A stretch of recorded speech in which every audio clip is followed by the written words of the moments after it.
আজ না সকাল থেকে উঠে আমার একটু ভালো লাগছিল না। আমার সাথে আজ যেটা হবে আমি একদমই আশা করিনি। তারপর আমি ডিসাইড করলাম একটু বাইরে থেকে ঘুরে আসি। আমি সোজা দমদম থেকে মেট্রো করে চলে যাই এক্সপ্ল্যানেড, এবং সেখানে গিয়ে প্রথমে আমি যাই শ্রীলেদার্স। সেখানে গিয়ে আমার জুতো পছন্দ হয় আর আমি সেটা কিনে ফেলি।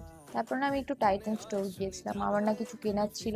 আমি সেখান থেকে একটা ওয়াচ কিনি, এবং বাইরে এসে যা রোদ ছিল, আর কি বলবো কলকাতার রোদের কথা। আমি সেখানে বেরিয়ে একটা ডাবের জল খেয়ে নিই। তারপর না আমি একটু এমনি এমনি ঘুরছিলাম। ঘুরে আমার এখানে একটা ইয়াররিংস পছন্দ হয়েছিল, আমি সেটা নিলাম। আর হ্যাঁ, তোমরা যদি জানতে চাও আমি সেদিন কি কিনেছিলাম অবশ্যই বলো। টেডিগুলো দেখে না সত্যিই লোভ সামলানো যায় না, বাট আমি কিনিনি।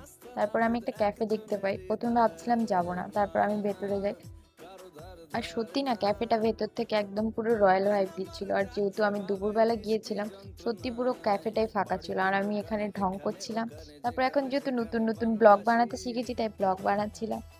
আর সত্যি না, তোমরা চাইলে একবার ভিজিট করে আসতে পারো, বিকজ ক্যাফেটা সত্যিই ভালো ছিল। আর হ্যাঁ, তোমরা যদি জানতে চাও ক্যাফেটার কোথায় কি লোকেশন, আমায় অবশ্যই বলো, আমি বলে দেবো।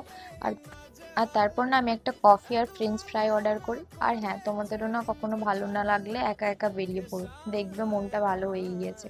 টাটা, আবার দেখা হবে পরে।